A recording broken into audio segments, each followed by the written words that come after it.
Olá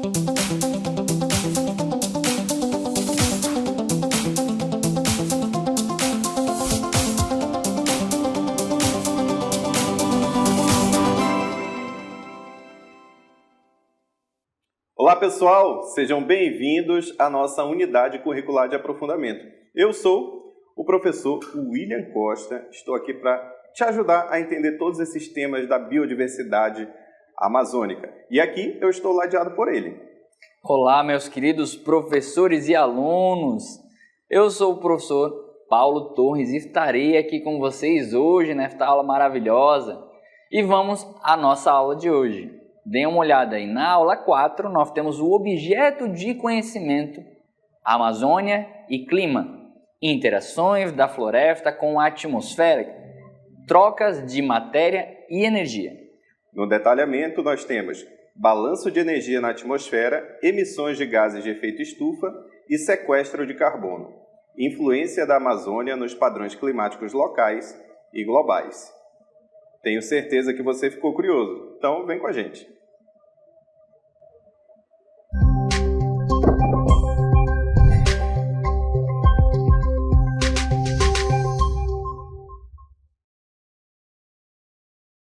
Olá, meus queridos! Nós temos aí uma aula maravilhosa para falarmos de Amazônia e olha esta imagem, simbolizando aí um pulmão, só que esse pulmão tem uma parte ali que está machucada, né? Então nós vamos falar bastante sobre isso hoje, né?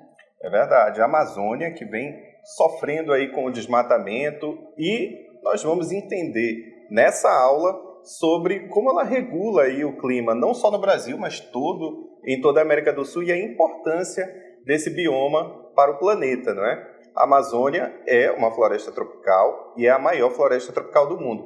Mas nessa imagem do pulmão já veio uma pergunta, né, professor? A Amazônia é mesmo o pulmão do mundo? Calma, né? Nós vamos responder, né? Mas vamos começar, olha só. Nós temos aí sobre a fotossíntese. Na fotossíntese, que é ali onde a gente trabalha o coração da floresta, esse processo ocorre pelo qual as plantas convertem a luz solar, água e CO2, tá? Então nós temos aí o oxigênio e nós temos essa transformação da água e o CO2 reagindo e vai produzir oxigênio e glicose. A Amazônia, sendo uma das maiores florestas do mundo, desempenha um papel crucial nesse processo, ajudando a regular a quantidade de CO2, um importante gás de efeito estufa na atmosfera. Então, como é que ocorre esse processo da fotossíntese? Vamos ver aqui esta imagem.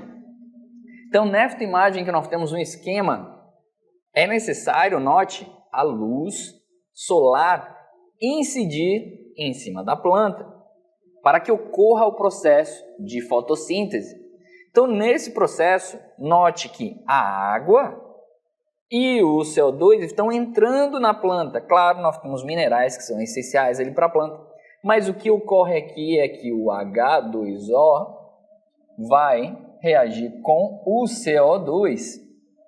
E aí nós teremos a produção aqui da glicose para a planta, na seiva, e nós teremos a liberação de oxigênio. Então, produzindo aqui a reação completa, nós teremos aqui o C6H12O6, que é a glicose, mais a liberação de oxigênio, que é essencial, né, para a nossa respiração e também para o planeta. Mas será que todo o planeta é abastecido por essa quantidade de oxigênio, professor? Então, olha só, nós temos aí essa transformação, não é, de energia. A energia solar, que é uma energia proveniente da radiação e do calor, ela é transformada, ela contribui ali para uma transformação em energia química, né, professor? Exatamente. Então, também nós temos a interação aí de energia. Mas, vamos responder aquela pergunta, né? Será que a Amazônia é o pulmão do mundo? E aí? Claro, o planeta todo é abastecido de oxigênio pelas plantas.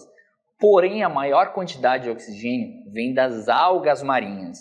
Nós temos aí, vocês podem ver, que as algas marinhas, elas têm 54% aí liberando o oxigênio para o planeta. Já os bosques e florestas compreendem 24%. Estepes, campos e pastos, 9%. Áreas cultivadas, 8%. Algas de água doce, 0,3%. Claro, as plantas contribuem aí para o oxigênio no planeta, só que elas não são as únicas, né? As algas, aí 54% é muito oxigênio. É verdade, mas isso também não retira a importância desse bioma para a regulação do clima aqui em toda a América do Sul e no planeta inteiro, né? Então, é importante perceber também que outros mecanismos existem, né, para essa produção de oxigênio e que a Amazônia não se exclui aí nesse montante, né, de oxigênio produzido. Então, é muito importante também a sua preservação, a sua conservação para a produção de oxigênio, que é essencial para a nossa sobrevivência, né, professor? Exatamente. Da mesma forma que o nosso corpo todo, cada parte tem uma função. Por exemplo, quando a gente transpira, né, nós estamos ali liberando água para quê? Para que a água diminua a temperatura do nosso corpo, para a gente manter o nosso corpo. Por isso que quando nós vamos no sol, a gente, quando recebe muito calor, o corpo libera água para diminuir esse calor. Nós não podemos aumentar muito a temperatura. E o planeta também tem um processo de transpiração para controlar alguns fatores, como a umidade ali naquele ambiente, mas outros também. Vamos ver um pouquinho sobre isso. Essa é a transpiração, a respiração da floresta. É o processo de movimento da água através das plantas, desde as raízes até as folhas, onde evapora para a atmosfera. Na Amazônia, isso acontece em uma escala gigantesca, contribuindo para a formação de nuvens e precipitação, um fenômeno conhecido como rios voadores. Esses rios transportam umidade da Amazônia para outras partes do Brasil e da América do Sul. Então nós temos aí, olha, os rios voadores. Veja só na próxima imagem. Na próxima imagem nós podemos ver a floresta, essa produção de uma grande quantidade de umidade que vai para outras regiões do país. Não é isso, professor Paulo? Exatamente. Então, aqui o calor equatorial evapora a água do oceano. E essa água do oceano, ela vem até aqui, né? Deixa eu só apagar para a gente ter uma visão melhor aqui, ó. Então, note, essas nuvens aqui, né? Quando o Amazonas aqui recebe essa água que vem do oceano, a floresta traz essa umidade para dentro do continente. Então, atraindo, à medida que vai ocorrendo essa evaporação, você consegue ver aqui, ó, você consegue ver essa setinha saindo aqui do estado do Amazonas, e essas nuvens sendo formadas, elas são levadas até lá embaixo. Então, chegando nos Alpes, chuvas ajudam a formar a cabeceira do Amazonas e, por último, aqui o resto da umidade vem irrigar o centro-oeste, o sudeste e o sul. Então, note que o estado do Amazonas ele é essencial para que o resto do país tenha aí as chuvas, tá? Então, como a Amazônia traz água para o Brasil, todo o Brasil recebe a água da chuva através dos processos de transpiração aqui do Amazonas. Mas vamos ver isso mais a fundo, né, professor? Sim, não só do Amazonas, mas de toda a Amazônia ali. Esses rios voadores são de uma quantidade gigantesca. Eles saem levando chuva para a região centro-oeste. Isso é essencial para a economia brasileira, né? Haja vista que ali no centro-oeste nós temos as grandes plantações, a agricultura muito elevada que precisa dessa chuva para que nós tenhamos as colheitas bem fartas, como são as colheitas brasileiras. Mas olha só, para entender ainda mais o processo de evapotranspiração e como a Amazônia leva esses rios voadores ali para o centro-oeste, nós convidamos o professor Jefferson para falar um pouquinho para vocês. Olha só.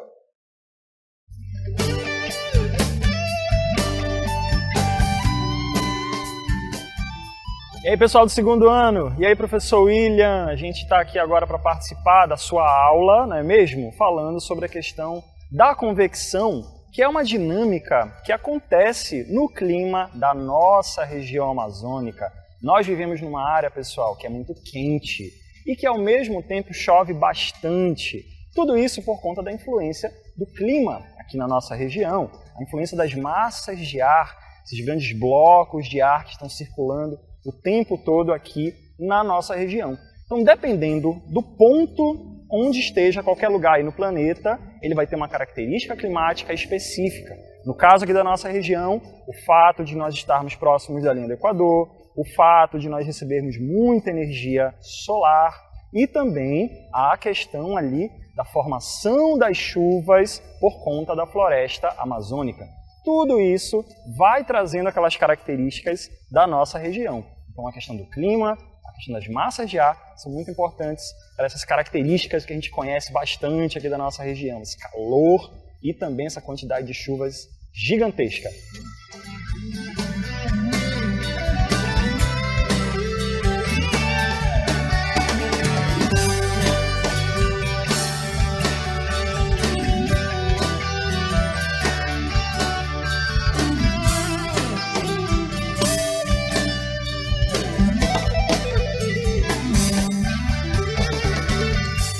E é aqui, direto da torre do Museu da Amazônia, o MUSA, dentro aí da Reserva Adolfo Duque, aqui em Manaus, que a gente vai continuar o nosso assunto sobre o clima aqui na Amazônia. A gente está verificando aqui essa vista, né, gigantesca, que mostra aí todas as características, né, da floresta amazônica, essa floresta fechada, densa, e muita coisa também está relacionada com a questão climática aqui da nossa região. A formação das chuvas, das nuvens, estão diretamente relacionadas com o calor da nossa região. A gente vive num clima equatorial, como a gente já sabe, então o ar quente, que é muito comum aqui nessas áreas, acaba formando as chamadas chuvas convectivas. Esse ar quente que tem aqui, muito úmido, a tendência dele é ele subir numa velocidade muito maior, formando essas nuvens aí que a gente está vendo, e logo em seguida já desabando na superfície. Aqui na nossa região, pessoal, a quantidade de chuva é tão grande que é formada por conta da chamada evapotranspiração da floresta e acaba formando uma quantidade de nuvens gigantesca, formando inclusive chuvas que vão embora para outras regiões. São chamados rios voadores, muito conhecidos aí na nossa região. São as chuvas a partir das massas de ar que saem daqui da região e vão embora para outras regiões aí do Brasil, levando nuvens lá para o sudeste, levando chuvas para lá, para aquela região. E é com essa imagem que eu deixo vocês aí finalizando essa participação. Professor William, muito obrigado. Essa é a dinâmica climática da nossa região, diretamente aqui do Museu da Amazônia. É com você aí, professor. Boa aula. Muito bem. Veja que nessa evapotranspiração também está envolvido um processo físico, que é o processo da convecção, né? A convecção é uma das formas de transmissão de calor. Então, o ar quente ele é menos denso, né, porque as moléculas estão bem espaçadas. O que acontece? Ele sobe devido a uma força chamada empuxo, tá certo? E o ar que está mais frio, que vai descer ali em forma de chuva, como o professor bem explicou, aquele ar ele está mais denso, né? Como ele está mais denso, as moléculas estão mais próximas uma da outra, fazendo com que, devido à força gravitacional, essa massa de ar desça. Então, veja que ali nesse processo convectivo é como nós explicamos o porquê dessa formação dos rios voadores, né, professor? Exatamente. E apesar, né, da floresta amazônica não ser o pulmão do mundo, mas você consegue notar que ela é o pulmão de forma análoga ao pulmão do Brasil todo, né? Não só do Brasil, mas de toda a região aqui da América do Sul, porque ele abastece de umidade, né? Abastece de chuva. É interessante a gente analisar isso, porque da mesma forma o estado do Amazonas recebe ali do deserto do Saara uma nuvem de areia que vem suprir os nossos minerais aqui, que o nosso solo ele é muito deficiente ainda. Mas graças a Deus que esses processos estão presentes para que a gente tenha uma natureza maravilhosa em conjunto para manter o nosso dia a dia. Mas aqui nós vamos ver um outro aspecto que nós vamos falar sobre a fotossíntese no aspecto da evapotranspiração, ou seja, quando nós temos um processo que tem luz, e essa luz vai fazer com que algumas estruturas dentro da planta elas se abram para que o processo de evapotranspiração ocorra. Mas se tiver escuro, esse processo não acontece. Vamos ver um vídeo que mostra direitinho isso aí. A natureza tem um jeito super interessante de controlar coisas importantes, como a chuva e o carbono na nossa atmosfera, usando partes bem pequenininhas nas folhas das árvores, chamadas estômatos. Um ótimo exemplo disso é a floresta amazônica, que além de jogar partículas no ar, também soltam os gases especiais que, quando chegam lá em cima, ajudam a formar nuvens. Esse processo é turbinado pela água que as próprias plantas liberam, fazendo com que chova mais na Amazônia. Isso mostra como a Amazônia faz um trabalho essencial, ajudando a manter o clima do nosso planeta equilibrado. Olha que coisa legal, né? Então, se a gente não tem a luz, o processo ali, tanto de fotossíntese quanto de evapotranspiração, ele não ocorre. Então, é muito importante essa fonte de luz. E nós também podemos analisar as consequências disso. Dê uma olhada. Nós temos aí uma imagem que vai mostrar para vocês direitinho qual é o efeito que pode acontecer.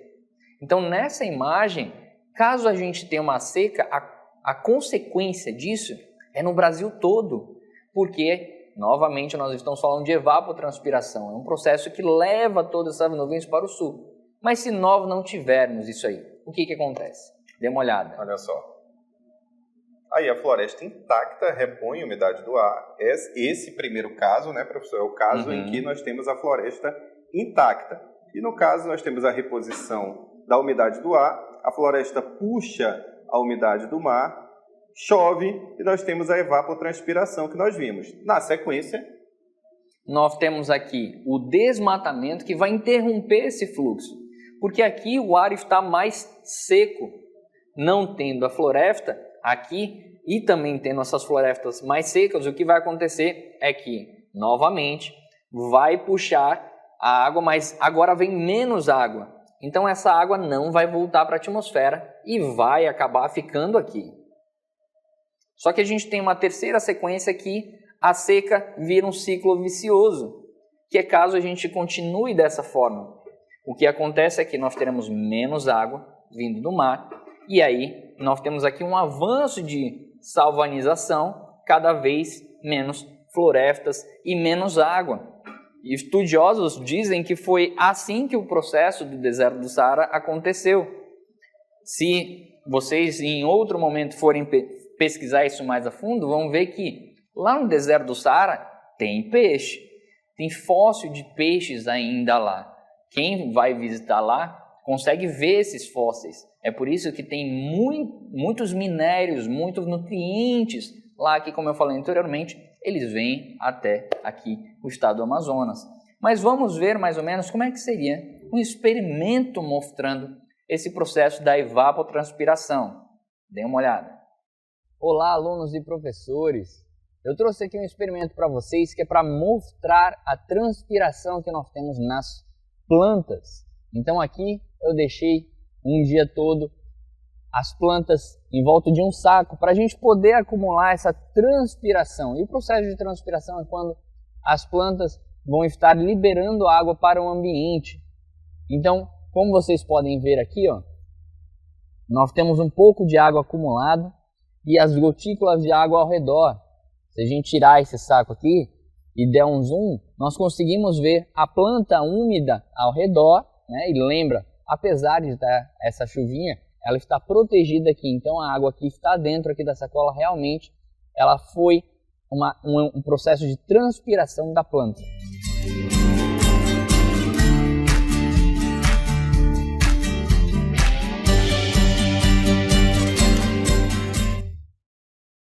E aí vocês puderam ver que a planta ali, nas folhas, ela estava transpirando. Dentro do saco, a gente pode ver algumas gotículas que a água ocorreu o processo de evapotranspiração. Então transformou ali em um vapor e dentro do saco aquelas gotículas se formaram e aquela quantidade de água ali dentro. Agora acompanha com a gente.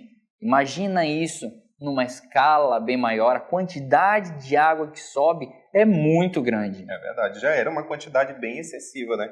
Inclusive, um comentário aí sobre a questão da seca virar um ciclo vicioso. Nós já vimos que esse ponto é chamado de ponto de não retorno, né? Esse ponto de não retorno, alguns cientistas acreditam que vai acontecer de fato a savanização, e alguns outros que são mais pessimistas, de fato, colocam ali que nós passaremos por um processo de desertificação da Amazônia. Ou seja, análogo ao que aconteceu, como o professor Paulo comentou, com o deserto do Saara, né? Só que tudo isso ocorre, essa regulação toda também depende de outra questão, que é o balanço de energia do planeta, né, professor? Muitos aspectos envolvem o nosso estado do Amazonas, e a floresta, como nós falamos, ela não é um pulmão do mundo, mas ela é um pulmão aqui da América do Sul. Mas vamos ver o que ela faz em relação ao balanço de energia. No balanço de energia na atmosfera, a Terra recebe energia do Sol na forma de luz e calor. Parte dessa energia é absorvida pelo planeta e o restante é refletido de volta para o espaço. A floresta amazônica desempenha um papel fundamental nesse processo, absorvendo luz solar e contribuindo para a regulação da temperatura do planeta. Então, como vocês podem ver aí na imagem, nós temos a energia solar entrando no planeta, né? Mas apenas algumas são refletidas, né? Outras são absorvidas. Então, isso é muito importante em relação a fazer o balanço de energia no planeta todo. Se nós refletíssemos toda essa energia que entra no nosso planeta, o planeta estaria muito frio. E se a gente absorve todo, o planeta estaria muito quente. Então, por isso que precisa ter essa análise. Quem absorve, quem não absorve. E a gente vai ver isso direitinho de cada um, de alguns materiais, né, no caso. Então, vamos ver o que é o efeito albedo. Dê uma olhada. Então, o efeito albedo é a fração da luz solar que é refletida de volta ao espaço. Áreas com vegetação densa, como a Amazônia, têm um albedo baixo, significando que absorvem mais energia solar. Isso contrasta com áreas desmatadas ou cobertas de neve, que refletem mais luz solar. Lembra, quando a luz solar vai para as plantas, elas armazenam porque elas fazem um processo de fotossíntese. Agora acompanha comigo. Fotossíntese, essa planta armazena essa energia e quem se alimenta dessa planta come essa energia. E aí nós temos um ciclo energético. Então é muito importante entender que essa energia, ela, apesar de parte dela ficar no caminho, mas ela vem até nós. Sim. E isso tem a ver também com a questão da coloração dos materiais e da composição dos materiais. Determinados materiais, eles podem refletir mais determinados tipos de radiação. Não existe só uma faixa, não é? Existe um espectro eletromagnético, e nesse espectro eletromagnético, algumas coisas podem funcionar de maneira transparente, em determinada faixa do espectro, e em outra faixa do espectro já pode funcionar como opaco. Então, depende aí de todos esses fatores. O albedo está ligado exatamente com essa parte que é refletida. No universo, as coisas estão irradiando. Qualquer coisa que tem uma temperatura diferente de zero, ela está irradiando. Ela irradia a radiação, né? No caso, a energia. E aí, alguns corpos eles vão absorver essa energia, outros vão refletir. Nem tudo é absorvido. Uma parte ela é refletida. E isso depende exatamente da composição dos corpos. Nem todos vão se comportar da mesma maneira. Essa parte absorvida ela é essencial para que os corpos continuem irradiando também. Para reirradiar, é necessário que ele também absorva um pouco dessa energia e outra parte é refletida. Por exemplo, para que você enxergue os professores aqui nessa aula, o que acontece? A luz está incidindo, uma parte ela vai ser absorvida e outra parte ela vai ser refletida, formando a nossa imagem aí, tá certo? Então é assim que funciona essa parte da radiação. E o albedo vai ser essa medida da fração que é refletida pelos materiais, refletida de volta para o espaço. Por isso que ele mede a questão da reflexão, beleza? E o professor trouxe também para a gente alguns materiais, olha só. Dê uma olhada aí. Nós temos o asfalto. O asfalto ele reflete apenas 5%. Então ele absorve 95%. É por isso que ele fica muito quente. E aí nós temos aí a terra marrom com 8%. O campo verde ali com 20%. O campo de trigo ali seco 30%. O deserto do Saara 45%. E a montanha coberta de neve, ela está ali devolvendo 90%. Então é importante vocês refletirem sobre o que o professor falou. Para você ter uma ideia, lembra aquilo de o carro preto é mais quente e o carro branco é menos quente? É porque o branco tem a tendência a devolver mais calor e o preto tem tendência a absorver mais calor. Por isso que a montanha coberta de neve reflete mais esse calor de volta aí para o planeta, né? E o preto, exatamente, ele se forma, a cor preta, ela se forma a partir da luz branca que é incidida sobre essa determinada superfície e ele não reflete nenhuma cor. Então, por isso que ele tem a cor preta. E o branco, ele já reflete todas as cores. Então, no caso, nós vamos ter uma reflexão de radiação bem maior na questão do branco, não é? Da cor branca, no caso. E nós temos também o impacto desse desmatamento, né? Exatamente. O impacto do desmatamento na Amazônia reduz a quantidade de energia solar absorvida. Porque é importante vocês lembrarem que o Amazonas também absorve essa energia, né? Então, através da evapotranspiração, alterando o balanço energético local. Isso pode levar a mudanças climáticas, não só localmente, mas também globalmente afetando padrões de precipitação e temperaturas. Então aí nós temos uma imagem que mostra exatamente isso. Aí nesse caso, nós não temos mais a proteção, né, desse solo que a floresta fazia, ela absorvia esse calor. Agora o calor está incidindo direto aí nessa área desmatada. E é bom lembrar do albedo da terra marrom, né, que nós comentamos. E aí também, olha só, um dos efeitos da floresta desmatada é a ausência do sequestro de carbono, que é uma das funções da floresta em pé também, né? E o sequestro de carbono pela Amazônia também é tema, olha só. O sequestro refere-se à captura e armazenamento de CO2 atmosférico pelas plantas durante a fotossíntese, como nós falamos. A Amazônia é um dos maiores reservatórios de carbono do mundo, desempenhando um papel vital na mitigação das mudanças climáticas. Então, como é que acontece esse processo? Ele ocorre dessa seguinte forma, dê uma olhada. Nós temos aí como funciona o projeto Carbono Zero. O projeto Carbono Zero monitora os números de eventos realizados na FHO. É calculada a quantidade de gás carbônico emitida ao longo de cada evento.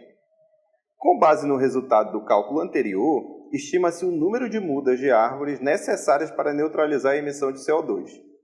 Alunos e professores, funcionários, técnicos envolvidos no evento realizam o plantio das mudas e estima-se que, em média, cada árvore plantada seja capaz de sequestrar 140 kg de CO2 ao longo de 20 anos. Como resultado, a FHO neutraliza as emissões de CO2 emitidas pelos eventos institucionais, tornando-os mais sustentáveis. Então, como vocês podem ver aí, um projeto de carbono zero da FHO, exatamente voltado para plantar, né, fazer um replantio para que essas plantas absorvam o CO2. Mas também o impacto, como nós falamos anteriormente, do desmatamento vai influenciar nisso, no sequestro de carbono, né? Então, o desmatamento não só reduz a capacidade de sequestro, mas também libera carbono armazenado nessas árvores, sob o solo, para a atmosfera, contribuindo para o aumento das concentrações de gases de efeito estufa. Então, com o desmatamento, nós temos a liberação de mais CO2 e essa floresta poderia estar absorvendo o CO2. Mas nós temos políticas públicas que estão voltadas para esse olhar, né, professor? Exatamente, como nós vamos ver aí no vídeo, olha só. A jornada verde do planeta. Houve um tempo em que a humanidade e a natureza coexistiam em perfeita harmonia. Florestas exuberantes e céus claros testemunhavam essa união. Mas então a maré virou. A industrialização, os veículos poluentes e, acima de tudo, o desmatamento romperam essa harmonia, deixando o ar carregado de fumaça e o nosso planeta mais quente.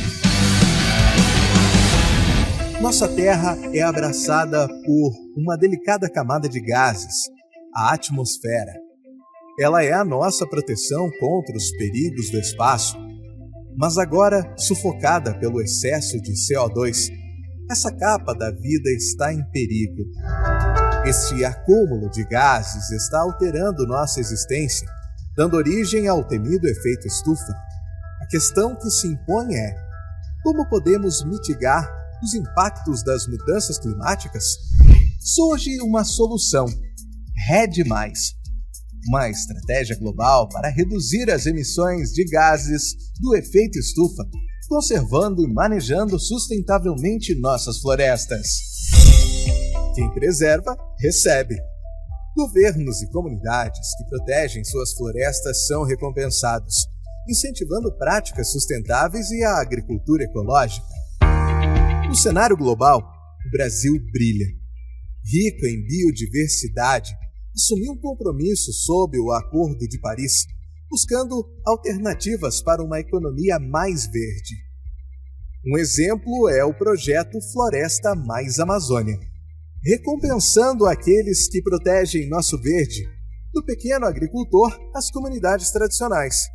Incentivando a inovação e apoiando boas ideias, caminhamos para uma gestão sustentável das florestas, transformando o Brasil numa referência global da economia verde.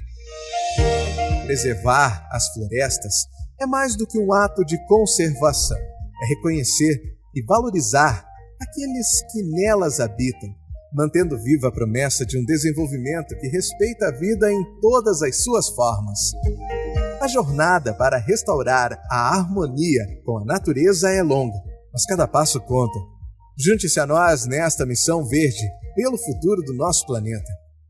Por um mundo onde conviver com a natureza não faça parte do passado, mas seja um pilar do nosso futuro.